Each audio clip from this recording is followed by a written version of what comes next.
నమస్తే అన్న అందరికీ నమస్కారం. కువైట్లో ఉన్న ప్రజలు ఎవరైతే ఉన్నారో కువైట్ మరియు ప్రపంచవ్యాప్తంగా ఉన్న ప్రజలు హాంటా వైరస్ గురించి వినే ఉంటారన్నమాట. దానికి సంబంధించి ఆరోగ్య మంత్రిత్వ శాఖ కీలక సూచనలు అయితే జారీ చేసింది. WHO ధృవీకరించిన అత్యంత ముఖ్యమైన నివారణ పద్ధతులు మరియు వాస్తవాల మీద ఆధారపడైతే కొన్ని సూచనలు విడుదల చేయడం జరిగింది. అలాగే ఎలుకల ద్వారా మనం చూసుకుంటే కానీ హాంటా వైరస్ అనేది మనుషులకు సోకుతూ ఉంది.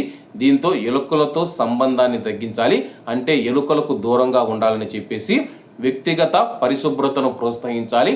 కరోనా సమయంలో మనము ఎలాగైతే చేతులు కనుక్కుంటూ ఉన్నామో, హ్యాండ్ వాష్ ఎలాగైతే చేసుకుంటూ ఉన్నామో అలా చేతులు కడుక్కోవాలని చెప్పేసి తెలపడం జరిగింది. అలాగే మీరు తినే ఆహార పదార్థాలు ఏవైతే ఉన్నాయో వాటిపైన మూతలను మూసివేసి ఉంచాలి. ఆహారాన్ని జాగ్రత్తగా నిల్వ చేయాలని చెప్పేసి, అలాగే మన యొక్క పరిసర ప్రాంతాలను సురక్షితంగా శుభ్రంగా ఉంచాలని చెప్పేసి, ఎల్లప్పుడూ పొడిగా ఉంచాలన్నమాట, తేమ ఉంచకుండా ఉండాలని చెప్పేసి ప్రపంచ ఆరోగ్య సంస్థ తెలుపుతూ ఉంది. నిర్దిష్టమైన చికిత్స కానీ ఆమోదించబడిన టీకా లేదన్నమాట.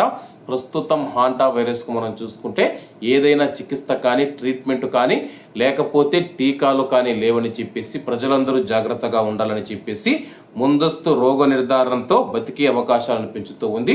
ఒకవేళ హాంటా వైరస్ ఎవరికైనా సోకితే కానీ ముందస్తుగా గుర్తిస్తే బతికే అవకాశాలు ఎక్కువగా ఉన్నాయని చెప్పి, ఒకవేళ లేటుగా గుర్తిస్తే కానీ ప్రాణాలు పోయే అవకాశం ఉంది.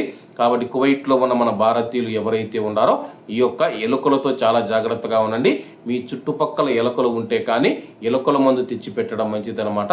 ఎందుకంటే ఆ యొక్క ఎలుకల నుంచి హాంటా వైరస్ అనే ఒక భయంకరమైన వైరస్ మనుషులకు సోకుతూ ఉండడంతో చాలామంది ప్రాణాలు కోల్పోతూ ఉన్నారు.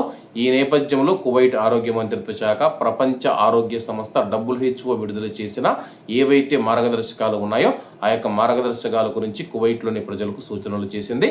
కాబట్టి అందరూ బాగుండాలి, ఎందులో మనం ఉండాలి. అందరికీ నమస్తే అన్న, జై హింద్.